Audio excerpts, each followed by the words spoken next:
법안이 통과되면 국민들이 크게 고통받을 것이 반드시 저지되어야 소통령이라더니 아까 어떻게 반드시 저지하겠다. 검찰공화국으로 가는 게 아니냐는 우려가 이번 법안의 추진 배경을 이루고 있습니다. 여기에 기름을 부은 장본인이 바로 한 후보자였습니다. 대표적인 게 검언유착 의혹. 검찰이 이 사건을 처리하는 과정 자체에 많은 문제점, 윤 당선자가 한 후보자를 감싸기 위해 관련 법령과 직무상 의무를 위반했다는 것입니다.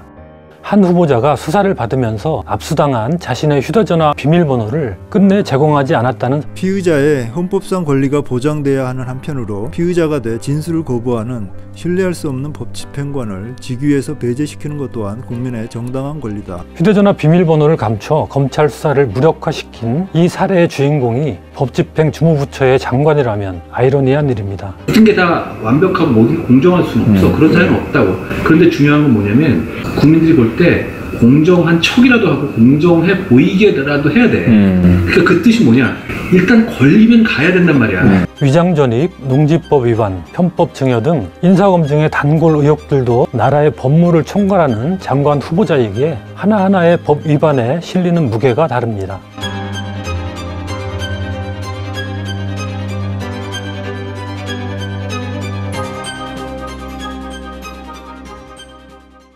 안녕하십니까. 논설의 박용현 논설위원입니다.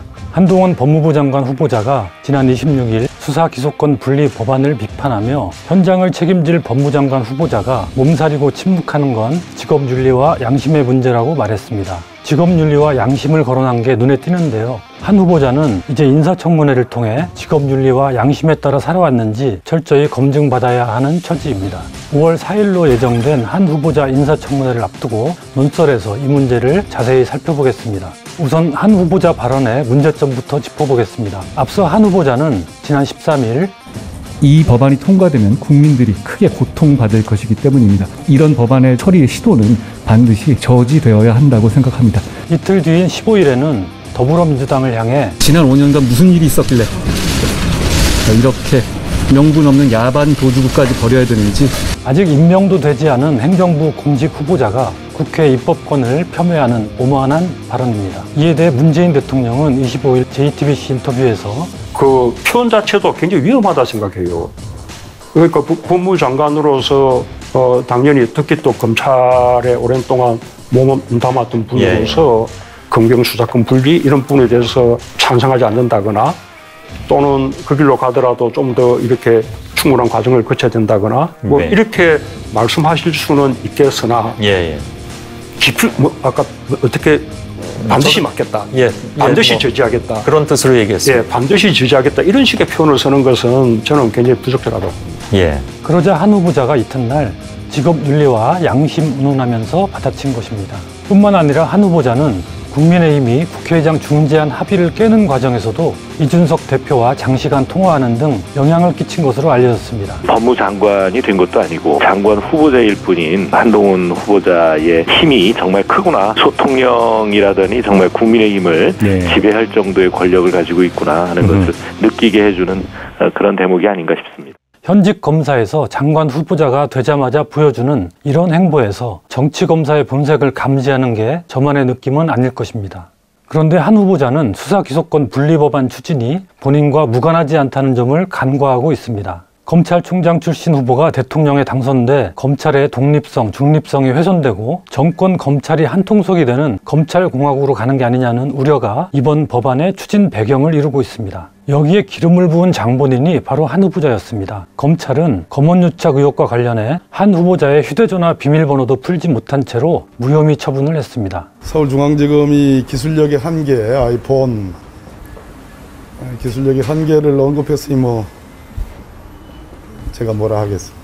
윤석열 대통령 당선자 측근 봐주기 아니냐는 지적을 피할 수 없는 조처입니다. 그럼에도 한 후보자는 전현직 법무부 장관의 실명을 거론하며 다시는 이런 짓을 못하도록 책임을 물어야 한다며 기세등등했습니다. 그러더니 며칠 안가 한 후보자가 법무부 장관으로 지명된 것입니다. 윤 당선자가 최측근을 법무부 장관에 앉혀 검찰을 직할 통치하겠다는 속내를 드러낸 셈입니다. 이런 상황에서 비대한 검찰권의 오남용을 막기 위한 검찰 정상화는 더 이상 미룰 수 없다는 절박함의 명분을 더하게 됐습니다. 한 후보자는 윤 당선자와 본인이 자초한 수사 기소권 분리에 대한 거친 언사를 자중하고 겸허한 자세로 인사검증에 충실히 임해야 할 것입니다. 직업윤리와 양심에 비춰 검증할 일들이 많기 때문입니다.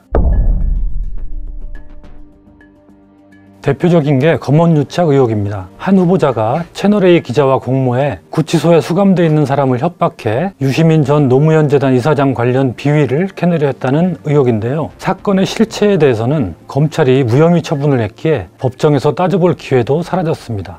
하지만 의혹이 제기된 뒤 검찰이 이 사건을 처리하는 과정 자체에 많은 문제점이 있었습니다. 대검찰청 감찰부가 한 후보자에 대한 감찰을 시작하자 당시 검찰총장이던 윤석열 당선자는 이를 중단시킨 뒤 수사권이 없는 인권부가 대신 조사하도록 부당한 지시를 했습니다. 또 이후 검찰 수사가 시작되자 윤 당선자는 최측근이 관련된 수사에 지휘권을 행사하지 않겠다고 해놓고는 소집 요건도 갖추지 못한 전문 수사 자문단 소집을 지시하는 등 부당하게 수사에 개입했습니다.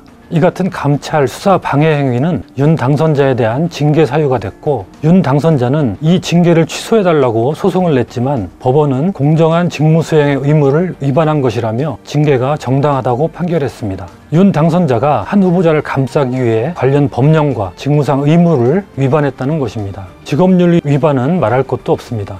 그러면 한 후보자는 윤 당선자의 이런 행위로 이득을 본 입장인데 윤리적으로나 양심적으로 가책을 느껴야 하지 않을까요? 나아가 이런 문제도 있습니다.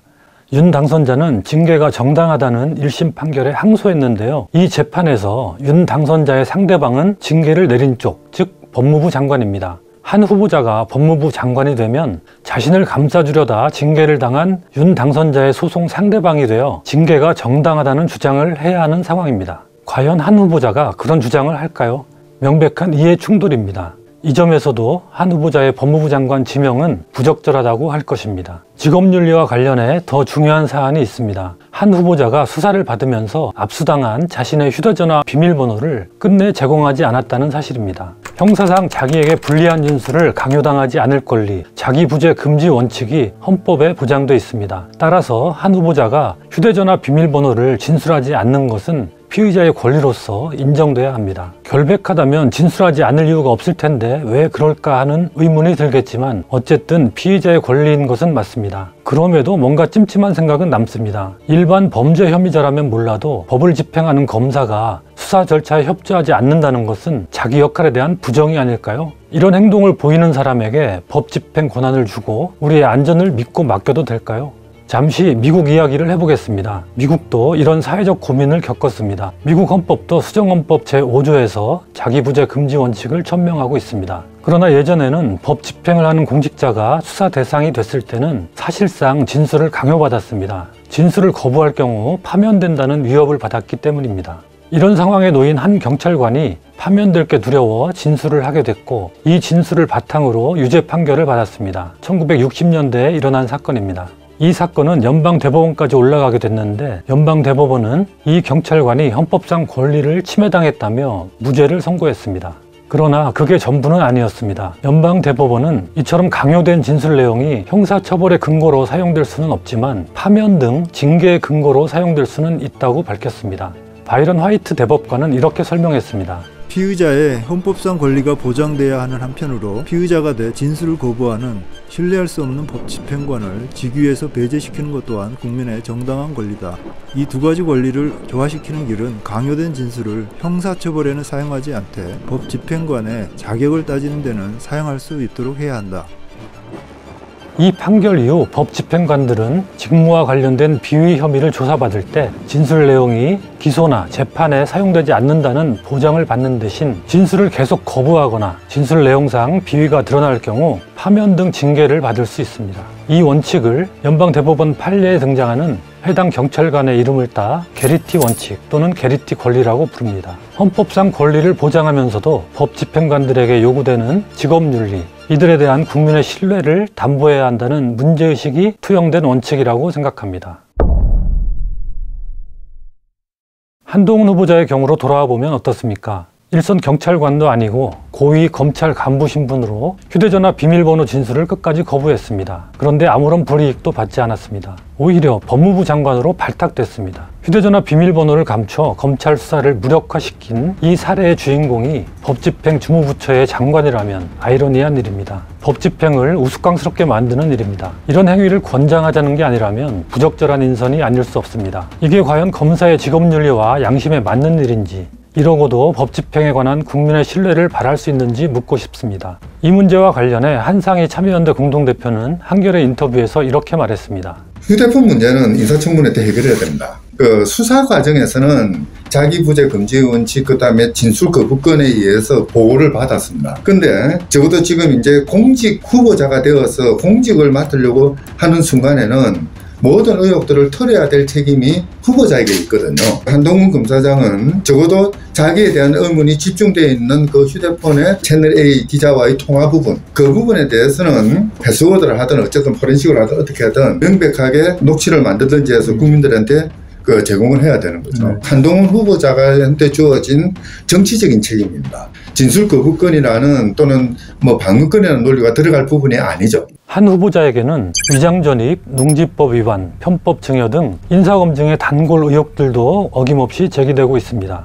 이 가운데 위장전입 의혹은 그동안의 인사검증 역사에서 듣도 보도 못한 유형입니다. 한 후보자의 배우자인 진아무개 씨가 지난 2007년 5월 한 후보자와 함께 거주하던 서울 강남구 삼성동 3부 아파트에서 경기 구리시 인창동 주공아파트로 혼자 주소지를 옮겼다가 한 달 뒤 다시 3부 아파트로 전입했는데요. 당시 외제차를 구입하면서 비용을 아끼려는 이유였다고 합니다. 차량 구입 때 의무적으로 따라붙는 지방채 매입 비용이 서울시보다 경기도에서 적게 들었기 때문입니다. 오마이뉴스 보도를 보면 6천만 원에서 7천만 원대 차량의 경우 50만 원에서 100만 원 정도 차액이 발생했을 것으로 추정된다고 합니다. 한 후보자의 배우자는 거액의 연봉을 받는 대형 로펌 변호사인데 이 정도 비용을 아끼려고 주민등록법 위반이라는 불법을 저질렀다니 할 말을 잃게 만듭니다. 한 후보자 쪽은 경위를 불문하고 세세하게 챙기지 못한 후보자의 불찰이라고 사과하면서도 자동차 매수 및 등록 절차를 위임받은 자동차 딜러가 한 일이라고 해명했습니다. 하지만 엄연히 불법인 일을 당사자 모르게 자동차 딜러가 감행한다는 것은 상식적으로 납득하기 어렵습니다. 한 후보자 쪽은 당시에는 그런 일들이 꽤 있었다고도 주장했습니다. 남들도 많이 하는 일이니 불법이라도 큰 문제가 되지 않는다는 식의 태도는 검사 출신으로서 옹색한 해명입니다. 더구나 당시 이 같은 행위를 고발하는 언론 보도가 나올 정도였으니 이미 해서는 안 될 일이라는 사회적 인식이 있었다고 볼 수 있습니다. YTN의 2005년 10월 25일치 보도를 보면 수입차 업자들이 차값을 싸게 해주겠다면서 소비자들에게 위장 전입을 권유하는 실태가 고스란히 나와 있습니다. 한 후보자가 지난해 자신 명의의 서울 서초구 아파트 전세 보증금을 약 43%, 5억 3천만 원 올려받은 것도 눈길을 끕니다. 2020년 7월 주택임대차보호법 시행으로 기존 임차인에 대해선 임대료를 5% 이상 올릴 수 없는데 한 후보자의 경우 지난 2015년부터 계속 거주하던 임차인에게 임대료를 큰 폭으로 인상했기 때문입니다. 이에 대해 한 후보자 쪽은 기존 임차인이 본인 소유 주택으로 이사하겠다고 하여 후보자 쪽이 시세대로 새로운 임차인을 구하던 중 기존 임차인이 마음을 바꿔 시세대로 계약을 다시 체결하자고 한 것이라고 해명했습니다. 임차인 본인이 원해서 그렇게 됐다는 설명인데 이 역시 상식적으로 납득이 쉽지 않습니다. 법무부는 주택임대차보호법의 주무부처라는 점에서도 깊이 생각해 볼 대목입니다. 이 밖에 한 후보자는 2004년 아버지의 사망으로 상속받은 농지를 13년간 소유하다 2017년 매각해 농지법 위반 의혹도 제기됐습니다. 상속받은 농지도 직접 농사를 짓지 않으면 1년 이내에 처분해야 했는데 직접 농사를 지었을 가능성은 낮아 보이기 때문입니다. 한 후보자가 1998년 어머니가 근저당권을 설정한 아파트를 한 달 뒤 매입하고 다시 한 달 뒤 근저당권이 해제된 것도 편법 증여가 아니냐는 의혹을 받습니다. 법을 어기거나 교묘히 피해가면서 경제적 이득을 취하는 것을 부끄럽게 여기지 않는 우리 사회 일부 기득권층의 행태를 한 후보자도 그대로 답습한 게 아니냐는 의구심을 지울 수 없습니다. 그 자체로 고위공직자로서 결격 사유에 해당하는 일이지만 한 후보자는 나라의 법무를 총괄하는 장관 후보자에게 하나하나의 법 위반에 실리는 무게가 다릅니다. 법치를 수호해야 할 책임자가 내로남불로 법치를 껍데기로 만들어서는 안 되기 때문입니다. 지금까지 한동훈 후보자가 법무부 장관으로 자격이 있느냐는 물음표를 찍게 만드는 여러 가지 지점들을 짚어봤습니다. 한 후보자는 자신의 직업윤리와 양심에 비춰 어떻게 생각하는지 궁금합니다. 모든 게 다 완벽하고 모든 게 공정할 수는 없어. 그런 사람은 없다고. 그런데 중요한 건 뭐냐면 국민들이 볼 때 공정한 척이라도 하고 공정해 보이게라도 해야 돼. 그러니까 그 뜻이 뭐냐? 일단 걸리면 가야 된단 말이야.